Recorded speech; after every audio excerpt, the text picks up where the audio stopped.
Bonjour Fabrice, Bonjour, est-ce que vous pouvez me présenter pour donc commencer? Octave Fabrice, responsable commercial sylviculture chez AFCO. On est concessionnaire forestier et sylviculture et moi je m'occupe de toute la partie matériel de sylviculture. Quelles sont selon vous les principales différences entre le Deeper Fox et une rogneuse traditionnelle? Alors l'avantage d'un Deeper Fox déjà c'est on l'a adapté sur plusieurs porte-outils, que ce soit une pelle, un skid, des machines à chenilles. La grosse différence aussi c'est qu'on n'a pas de projection, c'est simple d'utilisation et c'est pas bruyant. Quelles sont les caractéristiques techniques ou les innovations qui plaisent généralement le plus aux clients? La facilité d'utilisation. Ouais. La utilisation, comme je disais tout à l'heure, pas de projection. L'avantage, c'est que vous pouvez vraiment attaquer une souche sans abîmer tout autour. Ça, c'est vraiment le gros avantage de cette machine-là et ce qui plaît vraiment aux clients. Pour quel type de clientèle ce produit est-il plus adapté?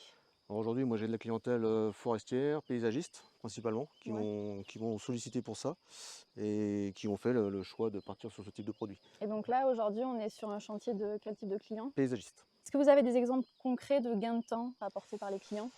J'ai fait une démonstration il n'y a pas très longtemps avec le 850. Mm. Le client avait prévu beaucoup de temps dans la journée pour faire la démonstration. On avait fini à midi. Ah oui. Donc il était très surpris par la rapidité d'exécution de ce genre de machine. Ouais. Vous, est-ce que vous avez remarqué une évolution de la demande ces dernières années pour ce type d'accessoires? On communique beaucoup sur ce produit, c'est peut-être ça aussi qui fait qu'on a beaucoup de demandes.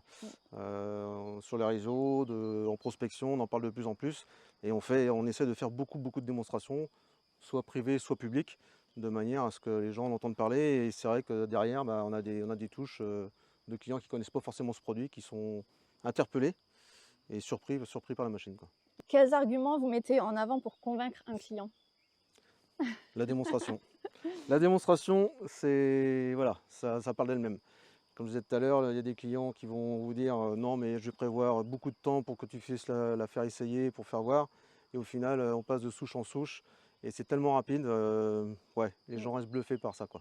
Pensez-vous que Deeper Fox représente l'avenir du dessouchage? Ils ont une place importante, ouais. Ouais, et pourquoi? Bah, comme je disais tout à l'heure, pas de projection. Quand vous êtes sur un bord de route comme ici, qu'il faut faire attention à la circulation, tout ça, vous gênez personne. Mm.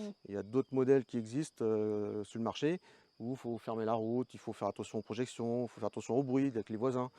Ça fait pas de bruit, donc vous pouvez intervenir à n'importe quel moment, même en plein lotissement, Mm. vous n'avez pas gêné la population Ouais, qui est autour de idéal vous. pour les zones urbaines. Voilà. Mm. Ouais. Est-ce que vous voyez des évolutions ou des améliorations sur ce produit, peut-être? Pas spécialement parce qu'on n'a pas de soucis particuliers. Les couteaux font le nombre d'heures. Le pointeau au bout, on n'a pas de problème particulier. La conception est bien faite. Non, j'ai Bon, pas forcément, non, pas pour l'instant. parfait. Merci beaucoup, Fabrice. Merci.